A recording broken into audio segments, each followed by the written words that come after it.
Episode 8 of the Coastal Feuds podcast in progress. As you can see, we're a little short staffed, but Arjun and I are still here. The show must go on. We've got another week in sports that we're excited to talk about with a couple new segments and new things coming towards you. So, the first thing, breaking news, a couple days ago, the Yankees punched their ticket to the World Series against the Guardians. Juan Soto with a three-run shot homer to center field in the 10th inning sends the Yankees to the World Series, their first time since '09. And the day that we are recording, it is on a Sunday. So the Dodgers and the Mets are playing. The Dodgers looking to get that fourth win and send themselves to the World Series too. But by the time we release this, we will already know the result.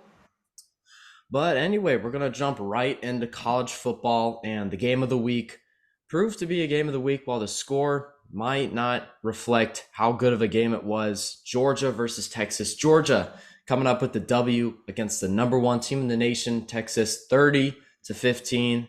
And this game was a big blow in the first half. Georgia looking extremely sharp. Even Arch Manning subbed in for Quinn Ewers early on.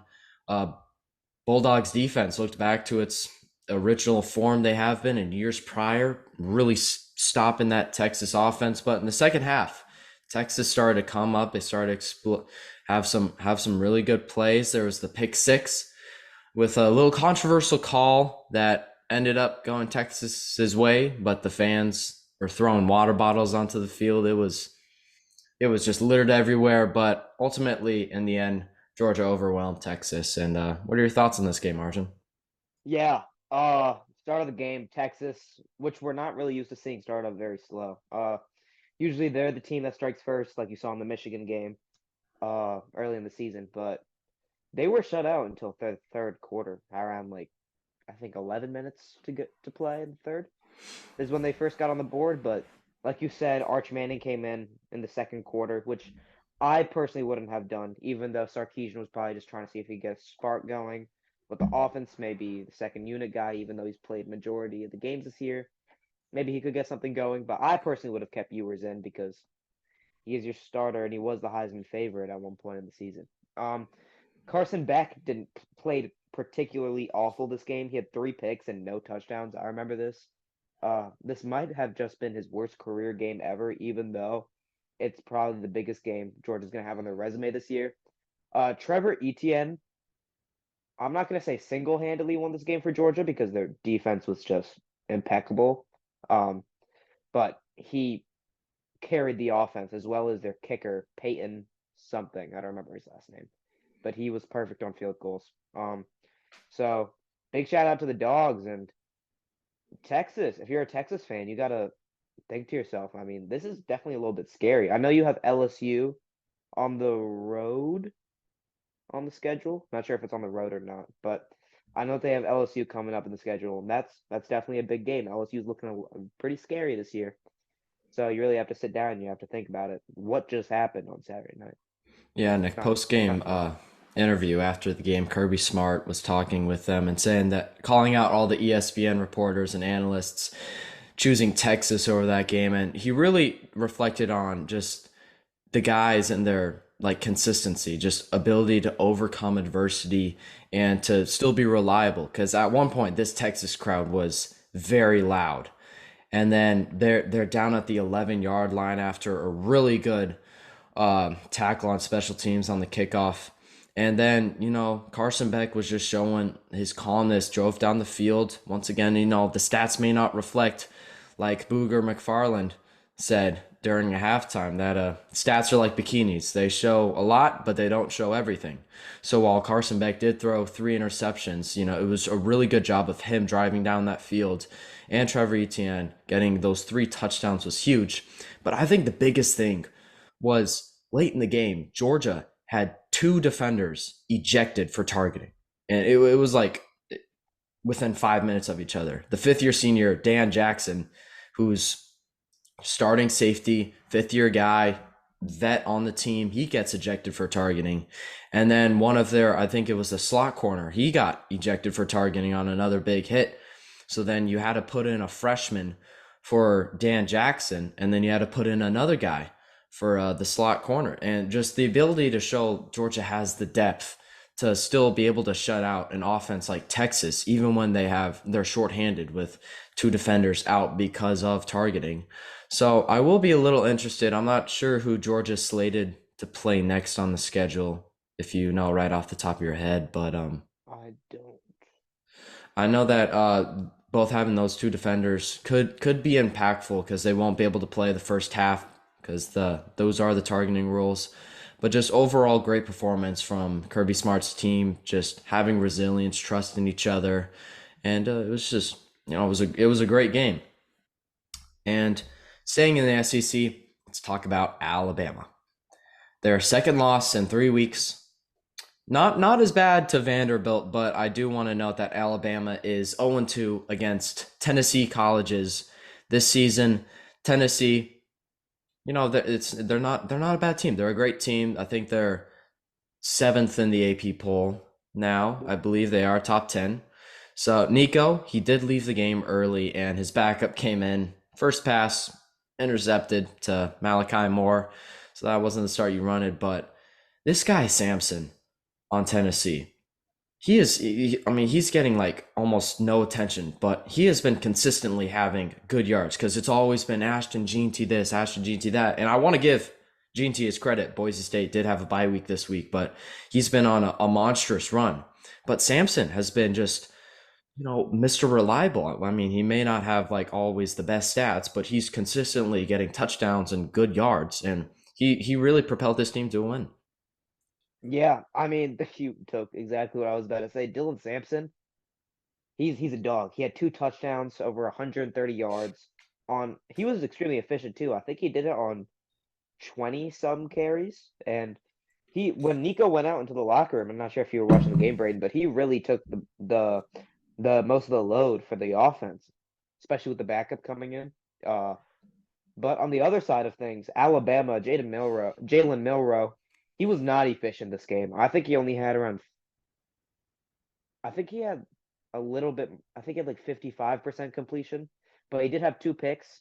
Ryan Williams did have a touchdown, but they really didn't have any ground game, which is something that the good Alabama teams in the past, the Saban era, always had a competent running back room. Whether it's Najee Harris, Derrick Henry, Jahmyr Gibbs, even they always had someone competent at running back. I feel like this Alabama team doesn't really have a running back that fits their identity.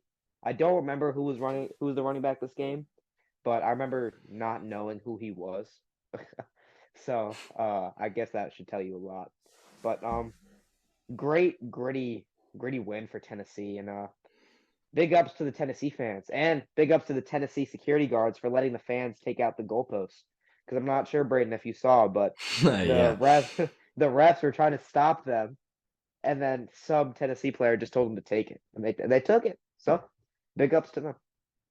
Yeah, it's this Alabama offense is almost kind of reminding me, kind of like almost a Ravens equivalent, because it like for a couple years ago when the Ravens didn't really have like that number one running back. I remember they had kind of like a rotation going with J.K. Dobbins and Gus Edwards, both really good players, and coincidentally both on the Chargers now. But like you said, there was really no run game. I mean, Jam Miller or Justice Haynes just couldn't get anything going. And it's almost like they're depending on Milrow to use his incredible athletic ability to get those yards, but he only had 40 some yards. They just were not efficient on the ground. Didn't even get to 100 yards rushing. So it's definitely something that they're going to have to look forward to get better at. I forget who they play next week. But yeah, they're definitely going to want to try and look for a bounce back because they've dropped all the way to 15th now.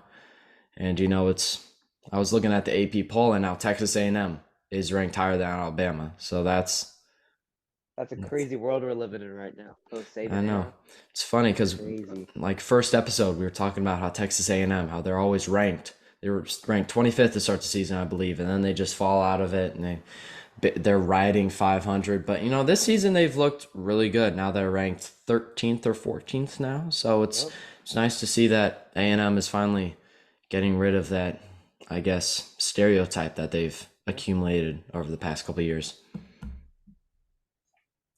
Now, the next game I want to talk about, we're going to go to the Big Ten. And Gus Johnson called the Indiana-Nebraska game, and on a Indiana pick six, that's when the realization hit that Indiana finally has a football team. One of the few undefeated teams remaining in college football, giving Nebraska a whooping. I believe there was 52-7, if I'm 56-7, I think. but nevertheless, putting a 50 stamp against Nebraska, a team that, like Matt Rule was talking about in the post game interview, that they were not expecting this. They thought they were going to put up a good showing. Pre-game, the Indiana coach was very confident. You could tell coming from James Madison, he's done great job rebuilding programs, and the James Madison transfers that have come with the coach really had a big impact on the game. And just Indiana, just I mean they're a legit team. I mean Indiana's quarterback, he's a veteran. I mean he's doing something. I mean we haven't seen Indiana become like good at football for a while now, and we've seen the types of guy that they've had. They've had like potential. I remember Michael Penix was on Indiana a few years ago before he transferred to Washington, then became a top 10 pick. But this team is legit, and I'm a little surprised that they didn't go up in the rankings as like I thought after this Nebraska game against a good Nebraska team that they would shoot up the rankings a little bit more than they already did. I think they're 13th now. Yeah. I would like to start off by saying Dylan Raiola, what are you doing, buddy? I mean, 3 picks. He did have 200 some yards, but 3 picks is not okay. They only had 1 touchdown this game, and I know it was on the road in Indiana. But let's be honest, the Hoosiers do not have a hostile environment. Now, that's not saying they don't have a good program right now, because they do, but they don't have like a Death Valley or a Beaver Stadium type of environment where you fear going there. It's a typical road game in the Big Ten. I will say Justice Ellison, uh, I remember seeing the stat on the broadcast, and I'm not sure if he got these touchdowns from receiving or I don't know how it could have happened, but I remember seeing that he had 9 carries for 100 plus yards. I think it was like 107 ish, 105. That's a crazy stat line that I feel like a lot of people were just kind of brushing over in the game. Uh, but you got to give Ellison his flowers, man. I feel like that's a crazy thing to do as a running back, especially in the Big Ten. And Nebraska does have a pretty stout run defense. I feel like people don't give them enough credit for. But this game, they truly just crumbled. And you could watching the highlights, you could see that like they looked gassed. Like they looked like they were just like not like you said, Matt Rule was just not expecting this. And the head coach from Indiana, I like him, man. He got the school. He has the swagger.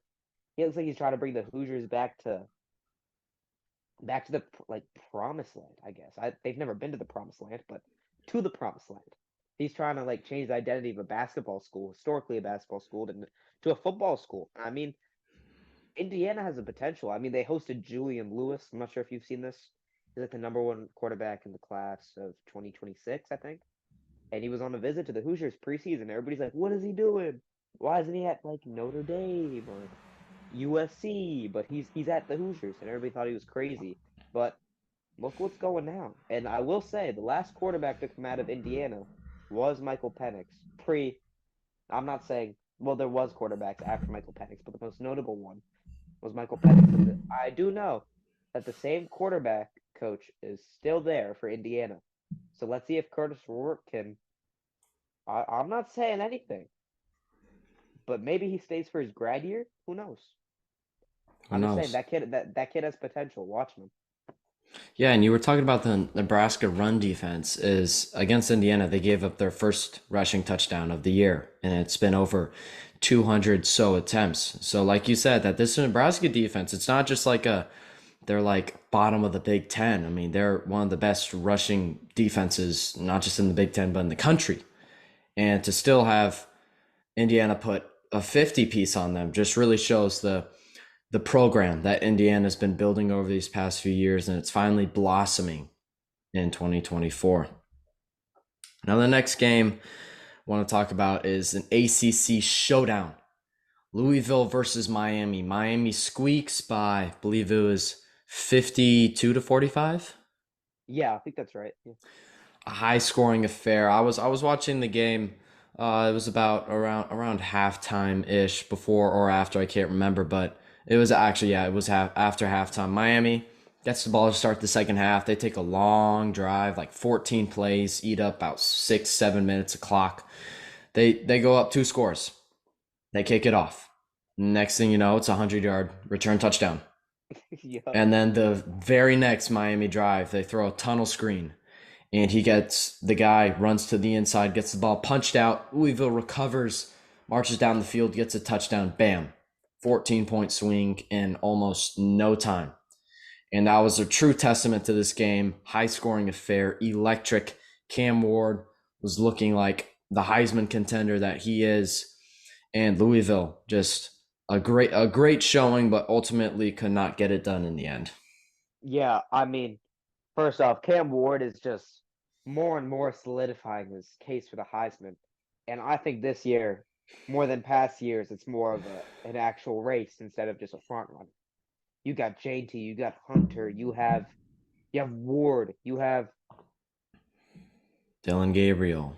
Dylan. Oh yeah, I forgot he's on. No, he played Purdue on Friday.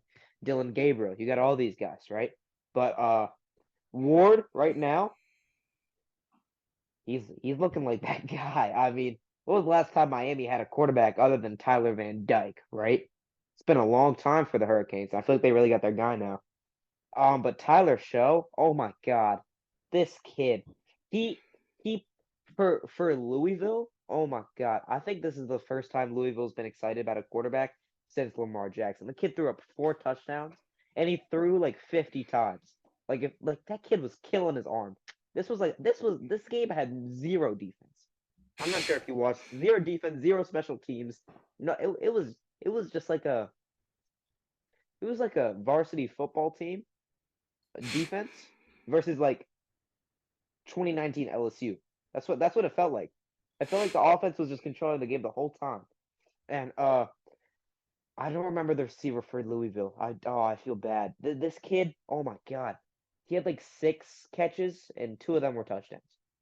I don't remember the kid. I don't remember his name. I'll look it up after, but if you're watching this, buddy, good job. You can shake my hand. Like, hats off. Like, I think even though this was an L on the record for Louisville, this is a game that you got to be so proud of your boys for doing. Like, you're rallying, you're holding possibly the ACC champions to a one-score game. And I know that in the fourth quarter, Miami did pull away, but that whole game, it just kind of felt like neither team was fully in control. It just kind of felt like a magic 8 ball of what was going to happen next. It was a fun game to watch.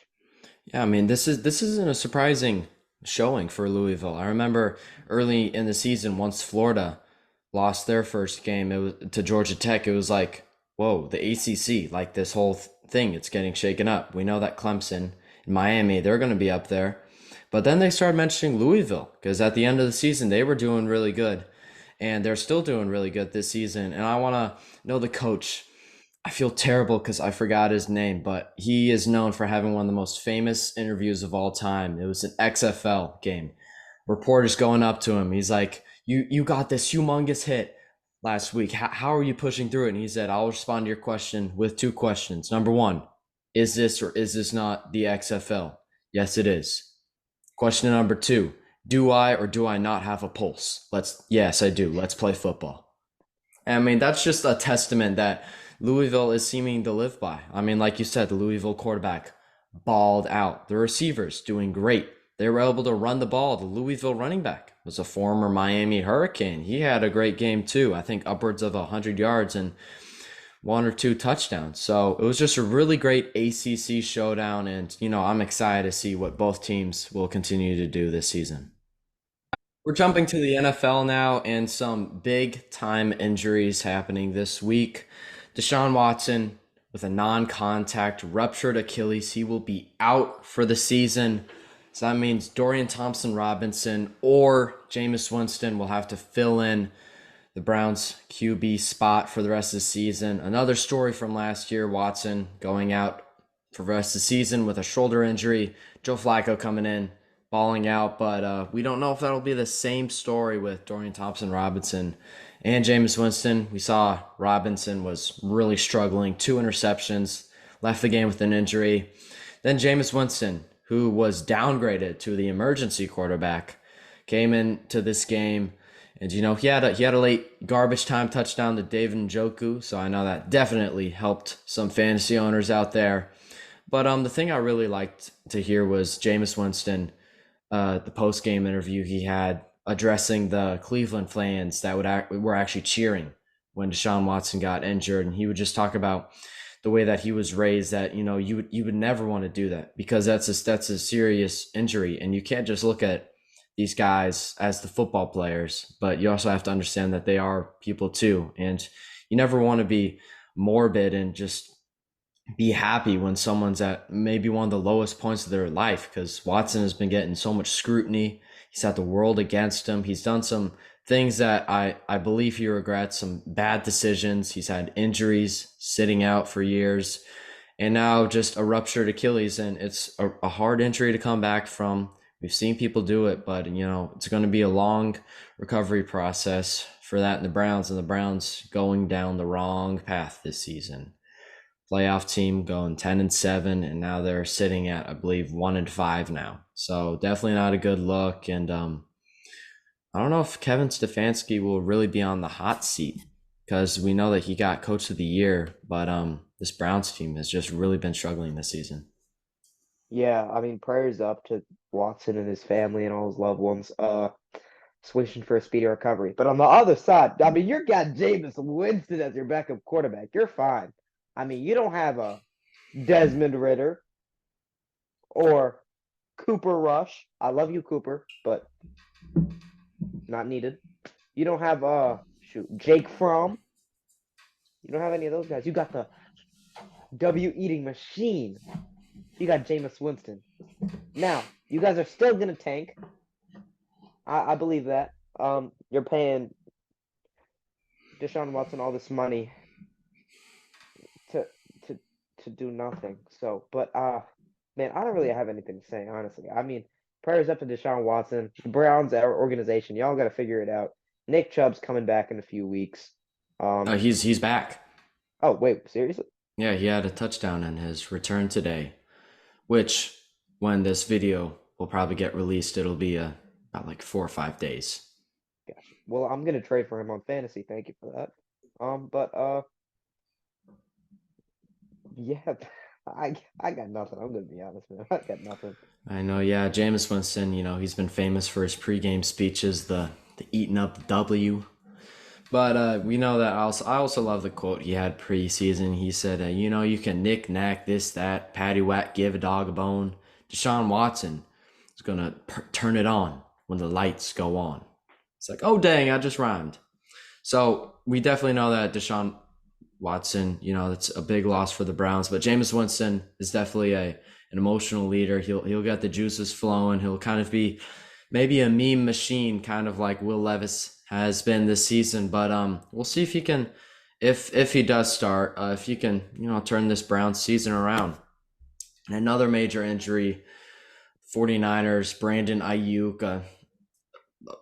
I have no clue, because afterwards he was walking to the blue tent. I mean, he was bending his right knee, and then this chief safety Chamari Connor came in and buckled that knee inwards the way it should not bend. But being able to see him walk, and it was a little bit of a hobble, but it wasn't anything super severe. So hopefully the injury is not as bad as it looked real time. But anyway, that's going to be a huge loss to the Niners offense if he is out for extended time. Yeah, but actually he torn his ACL. I just got notification. Oh, Yeah, so I'm gonna be honest. I don't know how he got up and he walked to the tent yeah, with a torn that's ACL. That's crazy. yeah. We've always seen like mixed reactions with injuries. I remember a couple years Yeah. ago when Saquon Barkley tore his ACL. You could tell, like he's Oh on the yeah, yeah. sideline, he's on his chest, he's like punching the ground. But Ayuk, like he was walking to the tent. It wasn't even like a huge wobble or like two arms around trainers. It was just like a little. It was almost like his quad was sore or just like something like that. So that's already a huge loss. So Christian McCaffrey, when he comes back, he has to do a huge thing. Debo, he also left early with illness, and Niners kind of getting the injury plague this year. So hate to see it. Madden curse. I'm telling you, it's a Madden curse. Next up, an NFC North showdown, possibly one of the greatest conferences in the NFL right now. Lions handing the Vikings its first loss of the season. Vikings not able to just they had the I believe it was they missed the 2 point. Yeah. So in the end when the Vikings went for that field goal, it was for the win instead of, if they did get the 2 point, for the tie. Jahmyr Gibbs had a great game, but some big plays. David Montgomery fumble turning into a return touchdown. There was just a lot of really big plays in this game, but the Lions, going off of Jared Goff's extremely efficient game, we've been seeing that multiple times this season. I think he only had like a handful of incompletions this game, showing that he can get it done. Really efficient. Given to Amon-Ra St. Brown, he had a great game. Jahmyr Gibbs with the longest rushing touchdown of his career, 45 yards. And then Aaron Jones also had a good game. Helped me a little bit in fantasy, but unfortunate to see the Vikings get their first loss this season. I mean, yeah. I mean, Sam Darnold didn't even play that bad. He only had like five-ish incompletions, and one of those was a pick, which is obviously costly, but the quarterbacks played relatively well today. I mean, running backs played well. Uh, Justin Jefferson, for Justin Jefferson, he had a quiet game. He'd only had like 80 some yards and a touchdown, which is still good, but it's quiet. Amon-Ra did beat him in receiving yards and receptions, but honestly, this game was just kind of a shocker. Going into halftime, the Lions had a huge lead. I think it was 11-ish points. Correct me if I'm wrong, but I know that they were shut out in the first quarter, and it just felt like in the first two quarters, it was like the Vikings first quarter, and then the Lions were the second quarter, and they just kind of took turns scoring.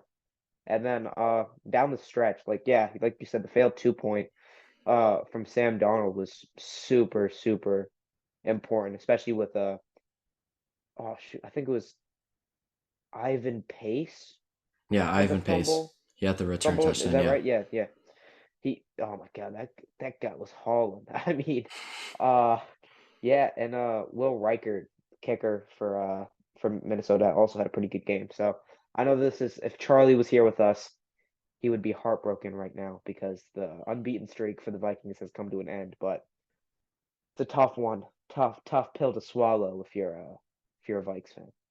Yeah, I know that tough pill to swallow, especially for Charlie, but I think it's made up with the Maryland upset against USC 29-28. We've heard Charlie talk about how USC has been fraudulent this whole season, and in a crowd rushing game where Maryland gets blocked field goal late in the game. I know Charlie is happy as a UCLA fan to get the win over Rutgers and to see USC fall to Maryland. But next game I want to talk about is the Commanders. They went in, went out, went in, went out. Dominating factor. Jaden Daniels did leave in the first quarter to a rib injury, but he seems to be okay. Marcus Mariota finally getting some action. He had a good game. Nothing more to really note about that game. Just Commanders looked really good.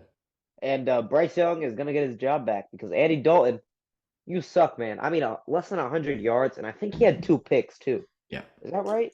Mm-hmm. He had two picks. Man, what? What? Bryce Young, you are getting your job back next week, buddy. Congratulations, man. And another game I want to talk about was another London game between the Patriots and the Jaguars. And while the Jaguars ultimately did win by 20 plus points, Tank Bigsby had a great game. Trevor Lawrence, he was all right, but it was really Bigsby that shined in this game, along with Parker Washington's 96-yard punt return touchdown. But if you're a Patriots fan, you're going to take another look at this and be like, hey, Drake May's actually looking good. Past two games he has started, he has lost, but he's looked really good. And in this game, I really wish I started him. in fantasy, he had a great game. No turnovers, 2 touchdowns, I think around 300-ish yards, 200 yards. It's a really good game from him, and it's something that Patriot fans can look with optimism into the future of their football team. Yeah, I mean, I agree with everything you said there. The only thing I would definitely be concerned about is I think the leading rusher for the Patriots this game was Drake May. I think he had less than 20 yards rushing, which is crazy. I mean, how can you have less than 20 yards rushing as as your leading rusher? Like, I'm not crazy, am I? Am I crazy? Nope. How can you be in the National Football League and you can't have a single person rush over 20 yards? I know running the football is a dying art form, but it's still an art form. Like, take Bigsby proved that. I think part of the Patriots' loss today was the inability to run the football, and I think one of the key reasons that the Jags won is because of their ability to run the football. All right, now moving on to another game. It's another great showdown between two of the best young quarterbacks in the NFL, Jordan Love against CJ Stroud, Packers versus Texans. Packers did win in a nail biter, 2-point win, 24-22, but CJ Stroud was bottled up by this Packers defense, going 10 of 21 for 84 yards, no touchdowns, no interceptions.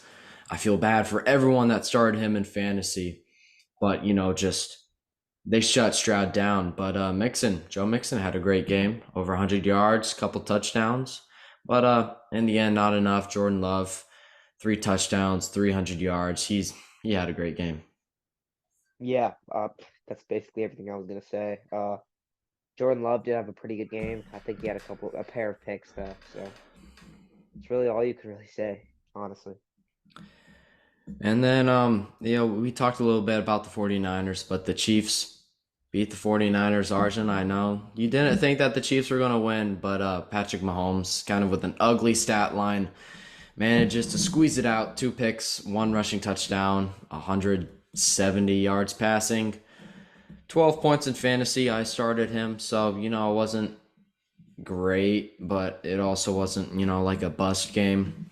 So Chiefs, only undefeated team in the NFL. Yeah, I mean, I'm not gonna call Mahomes magic, but Niners definitely you gotta feel for the Niners, man. I feel bad at this point. I mean, Christian McCaffrey's out in Germany during Oktoberfest right now, trying to get his what is it? Is it ankle? His Achilles? What is it? Is it his knee? It was like Achilles tendonitis. Yeah, something like that. He got to go to Germany to figure that out. It's been a very long time since we've seen him. Debo left, like you said, with an illness. Ayuk just tore his ACL. I mean, the only person sitting on 2 feet right now is George Kittle.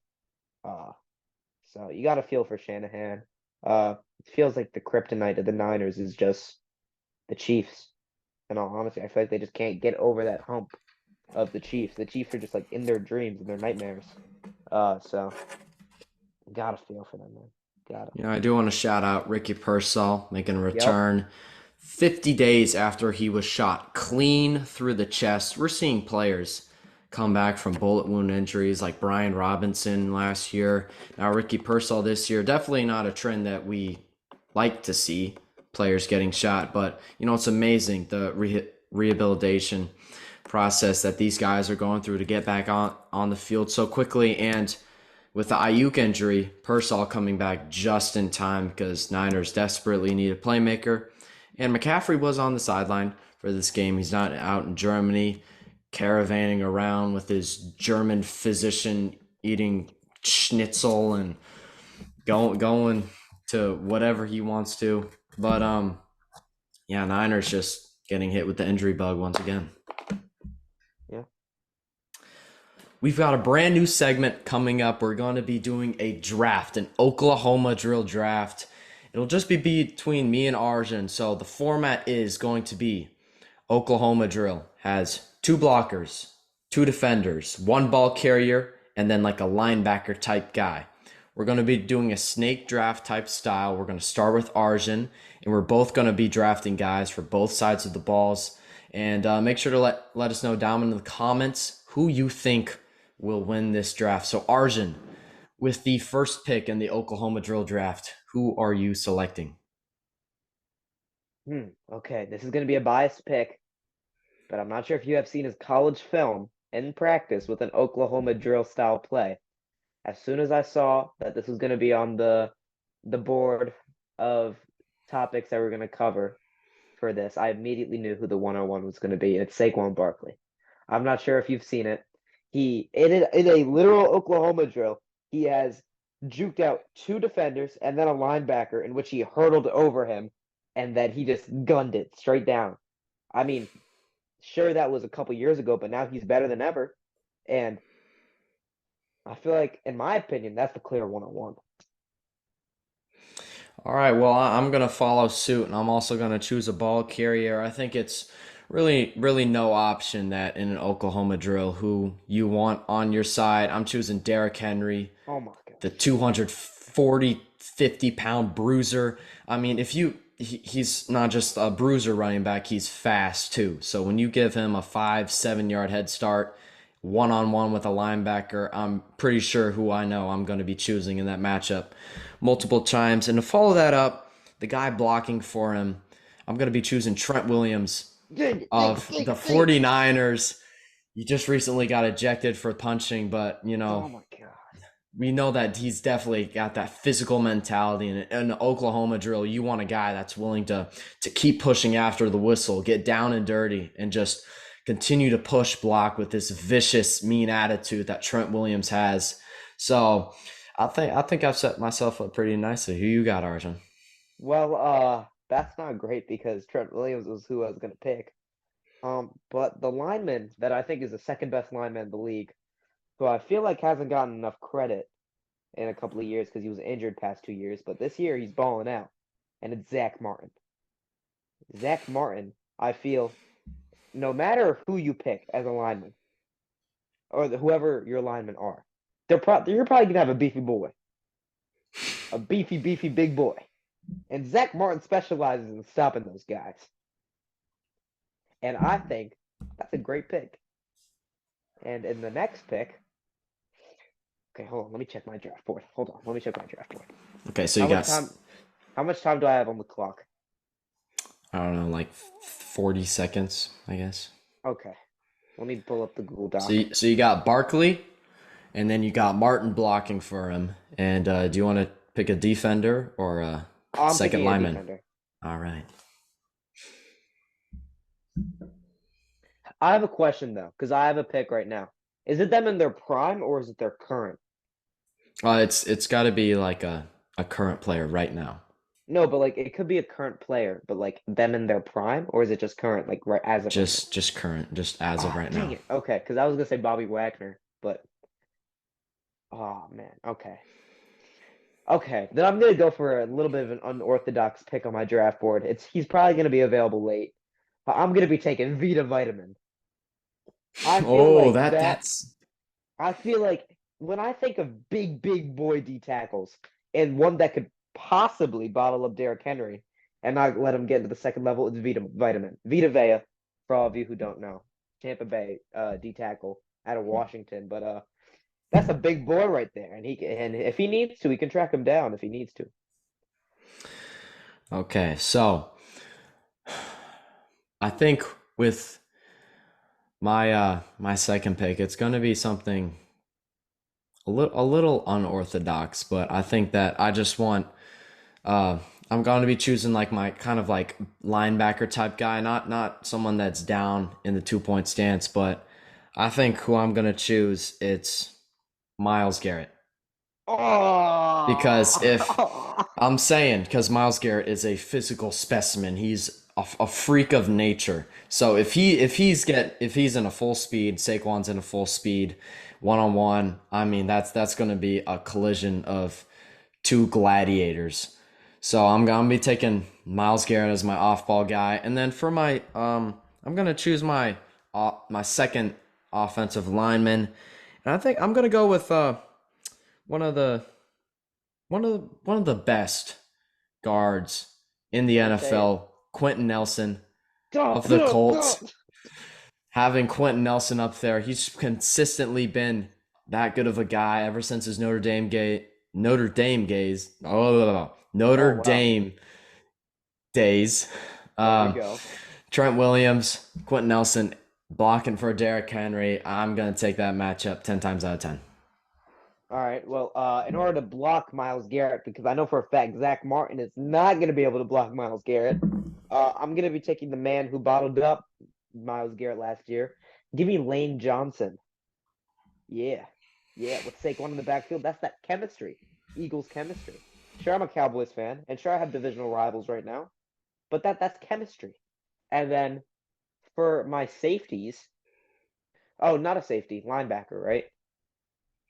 Linebacker. Yeah, so it's gonna be like two guys on the line and then kind of like a linebacker type guy. Oh, shoot. I I'm not was sure. gonna. I'm not sure you're gonna want a safety to get Derrick Henry on Yeah, the line. hold on. I'm taking Fred Warner. I do not care. Give me Fred Warner. Heart of City. Boomstick. Boomstick. Boomstick. Oh my God. Yeah, give me Fred Warner. That's a tremendous team. Oh my God.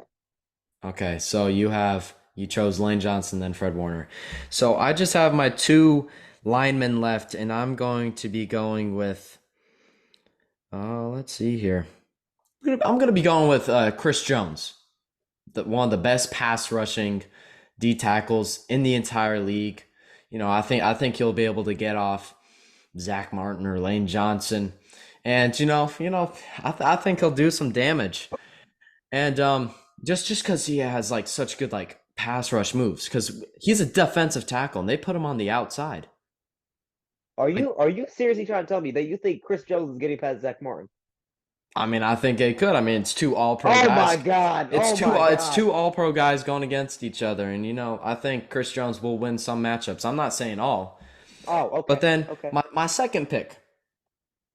Now, for the casuals listening, this is someone you're not going to know, but he's on the Ravens. His name Uh-huh. is Michael Yep. Pierce. Yep.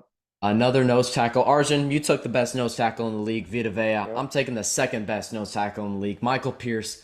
Big boy. Over 320 pounds. I think he's actually upwards of like 340, 350. So any lanes that Barkley is going to want to jump through, he's going to be clogging them.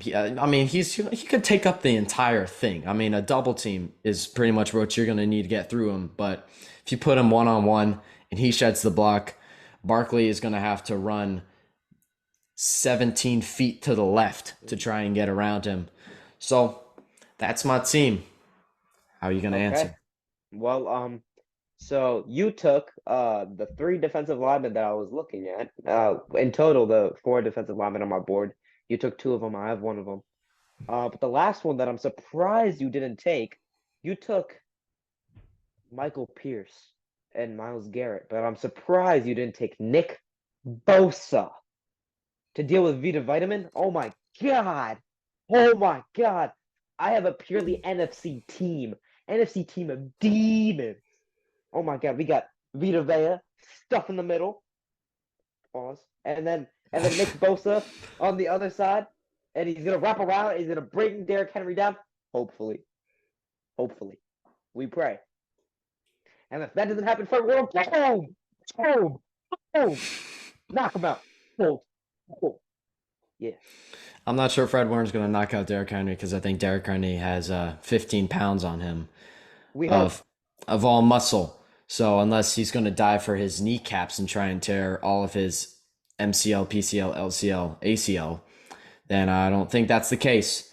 But Tough let us take. know down in the comments who you think won this draft. All right. The next segment that we are going to be doing is we're going to be together ranking the top 10 football atmospheres between the NFL and college football. I'm just going to start right away with they have the record for the loudest stadium ever, over 142 decibels. I'm going to go with Arrowhead Stadium. Where do you want to rank this in the top 10? I mean, because when you want a good atmosphere, you want a nice home field advantage. Almost like you want a nice stadium pulse if we're going to be making college football 25 references. And I think the Chiefs would definitely be up there. every time third down, it's always loud. I've been to a lot of the games as a Chiefs fan. So I think it's definitely got to be in like the top three area. Where are you Oh thinking of yeah. putting it? I was thinking either 2 or 3 is the perfect spot because without a doubt they're the best atmosphere in the NFL, rightfully so. I mean, you've seen it. You even watching the games on TV, they literally cannot block out the sound emitting from Arrowhead. So I would say either 2 or 3. What are we looking at? I think well which ones You know do we what? think we want to rank above it? I thought Death Valley, LSU, Yeah, that's a good one. and then I thought Penn State. Hold on, let me share it. Like, let me make a doc and then share my screen. This might be easier. So we thinking LSU and Penn State, right? Here, wait. Let's actually like this part right here will be edited out. But when we Gotcha. do the ranking for like CapCut, Uh-huh. we'll have like the 10 spots and Uh-huh. then we'll put it in accordingly. So if you Uh-huh. want, you could just like pull up notes on your phone and we can like Oh shoot. try and rank from there. Yeah. But we'll cut this part out. Alrighty. Just let me Okay. know when you're ready to go. Yep, I am. Wait, hold on. So we said one. Stadium football stadium rankings. We said one.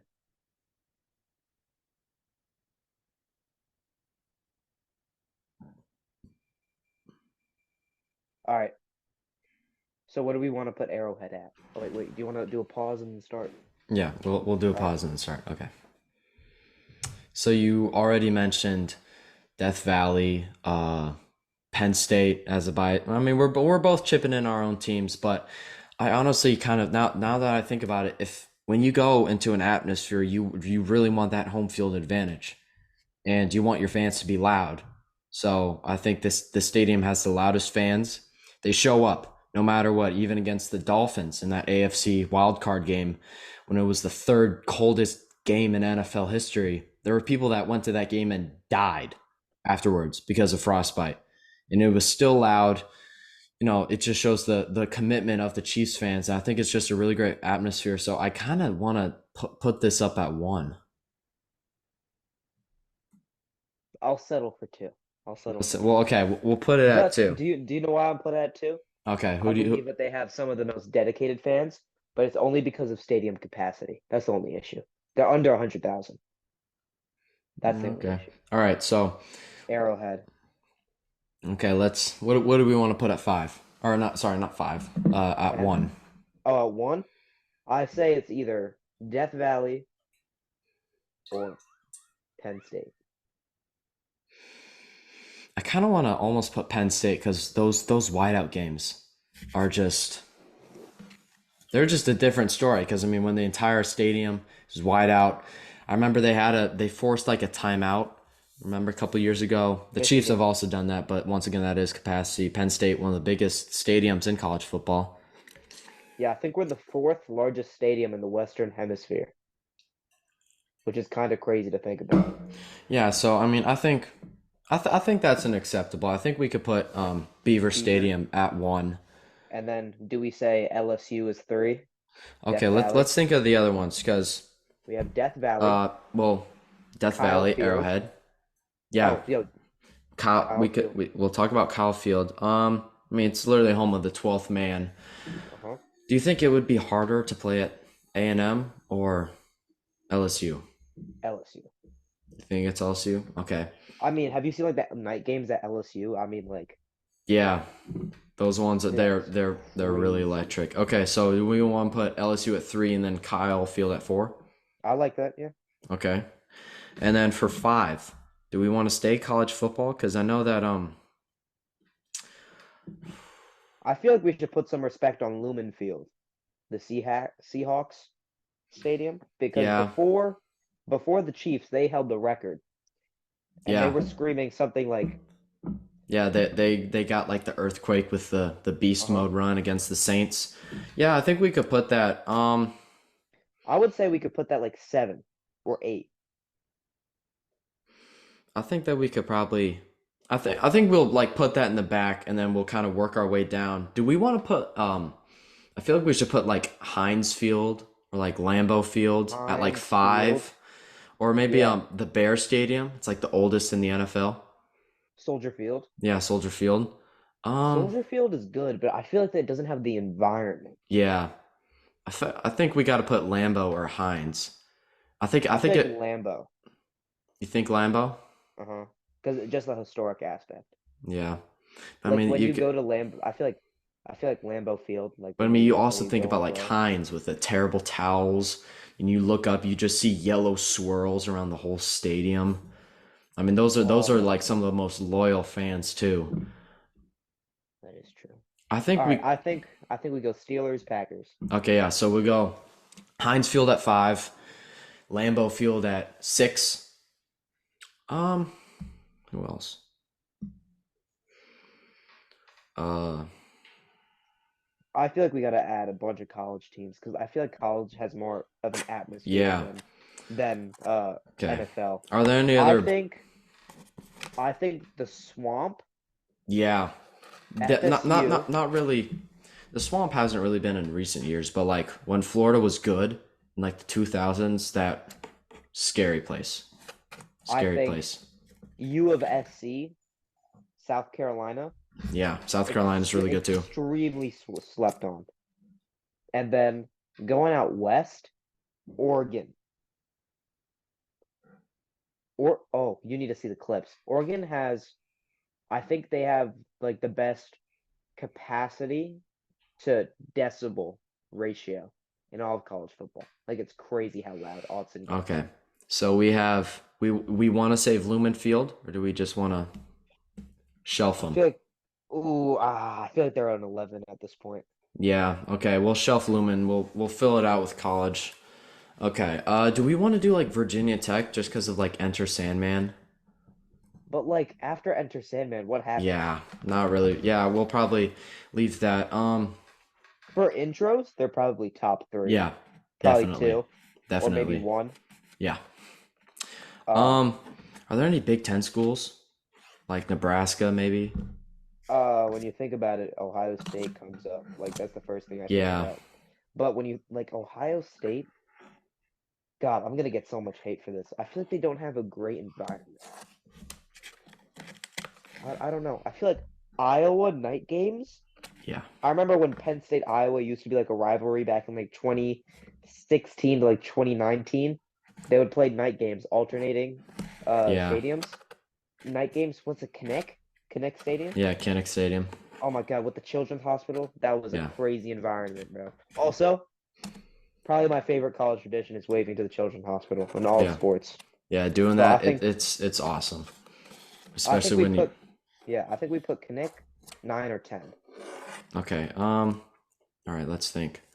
Do we want to put Carolina in? South Carolina. Yes, Okay. I think Carolina would be a 10. I think that's a perfect spot for them. Okay. Yeah, so we'll go 10 South Carolina, 9 Iowa. So that leaves 7 and 8. Yep. We have to put Oregon up there, I think. Okay, Oregon. Do we want to go 7 or 8 for them?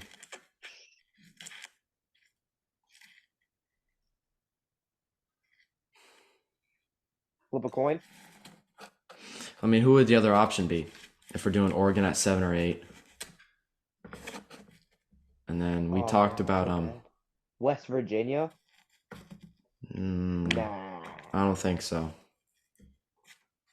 Clemson? Nah. Notre Dame. Uh-uh. Notre Dame? Nah. Man, this is tough. SEC. Georgia, Alabama, Florida, Florida State. Oh, have we put Florida in? No, we have not. We haven't. Who do we have at No, we have not. 6? Who do we have at 6 again? Lambeau, Lambeau. Okay, I think we got to put Florida at 7. Florida, and then Oregon. Yeah, we'll go Florida, Oregon. All right. So And that completes it. yeah, we got the list complete. Let us know your thoughts in the comments down below. You like this list? What changes you'd want to make? You know, maybe give us a grade, kind of like what they do on First Take with the Stephen A lists. So make sure to comment down below. And just to recap the list in case you guys forgot. Number one is Penn State, Beaver Stadium. Number 2 is Arrowhead Stadium for the Chiefs. Number 3 is Death Valley, LSU. Number 4 is Kyle Field, Texas A&M. Number 5 is Heinz Field, formerly Heinz Field, Pittsburgh Steelers. 6 is Lambeau Field, Green Bay Packers. 7 is the University of Florida, the Swamp. Number 8 is Autzen Stadium, Oregon. Number 9 is Kinnick Stadium, uh, Iowa. Huge brain fart. Number 10, Williams-Brice Stadium, the University of Southern Carolina. Oh, All right. South That Carolina. that completes the list, and that will conclude our episode. While it is just Arjun and I tonight, I am your host, Braden Plord. Once again, alongside me, Arjun Pirani. Episode 8 is concluding, but make sure you hit the like button, subscribe, comment down below, share this to your friends. Make sure to let them know about another sport podcast that they can watch and they can enjoy. And make sure to follow us once again on social media. Instagram and Twitter are both at Coastal Feuds. Make sure you spell Coastal Feuds right. COASTALFEUDS. Sometimes you get the spelling wrong. Happens to all of us. But from both Arjun and I, thank you guys for tuning in, and we'll see you guys next week.